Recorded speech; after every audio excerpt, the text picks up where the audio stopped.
Marilah kita mendengarkan renungan delima untuk hari Kamis tanggal 8 Agustus 2024. Ada baiknya kita lebih dahulu berdoa. Damai sejahtera Allah yang melampaui segala akal akan memelihara hati dan pikiranmu dalam Kristus Yesus Tuhan kita. Amin. Delima yang dikasihi Tuhan kita Yesus Kristus, renungan kita di pagi hari ini yaitu yang tertulis dalam kitab Kisah Para Rasul 16 ayat 25. Demikianlah firman Tuhan.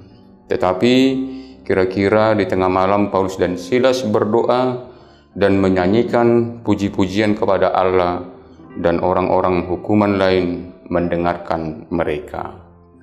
Delima yang dikasihi Tuhan kita Yesus Kristus, Kitab Kisah Para Rasul pasal 16 ini mengabarkan tentang pelayanan Paulus dan Silas.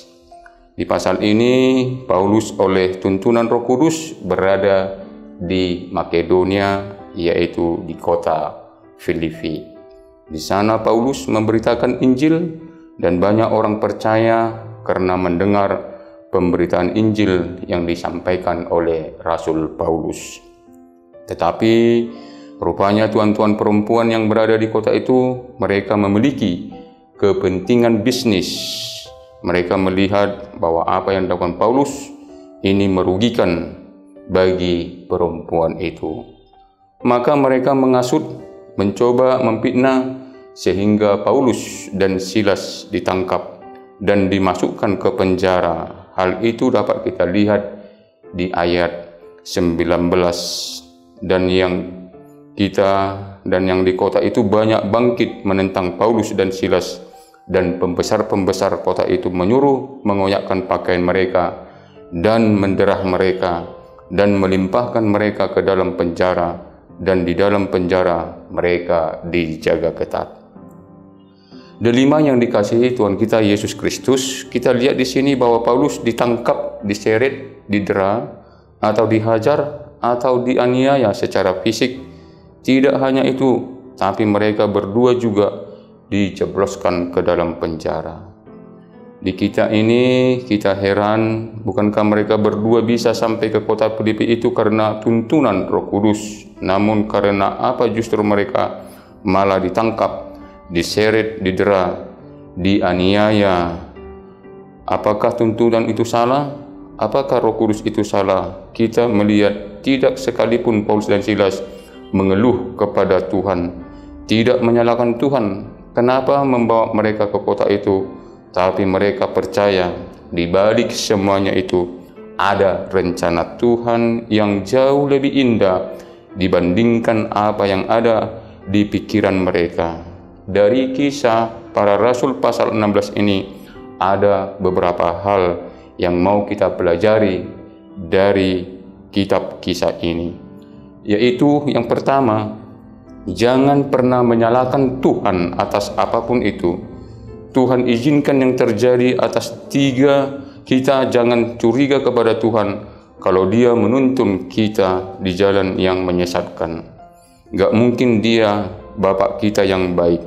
Dia akan menuntun kita ke jalan yang benar. Kalau saya mengatakan menuntun di jalan yang benar, tidak selalu berada di jalan yang mulus, di jalan tanpa hambatan, jalan tanpa tantangan, sebab bisa saja kita mengalami seperti Paulus dan Silas, dituntun Tuhan ke Filipi, tapi di sana mengalami aniaya. Tuntunan Tuhan tidak menjamin kita bebas dari masalah. Namun yang kita percaya, selama kita berada di jalan Tuhan, kekuatan Tuhan selalu jauh lebih daripada cukup membuat kita catat menanggung bersama dengan Tuhan. Delima yang dikasihi, yang kedua yang bisa kita pelajari dari kisah ini, di mana Paulus dan Silas justru berdoa, memuji dan menyembah Tuhan. Walaupun badan mereka sakit karena didera, mereka juga mengalami keinginan di dalam penjara, kedinginan di dalam penjara. Belum juga mereka dipasung, mereka diborgol, kaki mereka dirantai, dan itu kondisi yang membuat mereka tidak bisa bernyanyi, memuji, berdoa dengan nyaman. Tetapi mereka melawan segala ketidaknyamanan itu untuk tetap berdoa dan memuji-muji Allah. Hal yang luar biasa di tengah masalah kita hidup seperti sulit kita mengatakan Tuhan baik.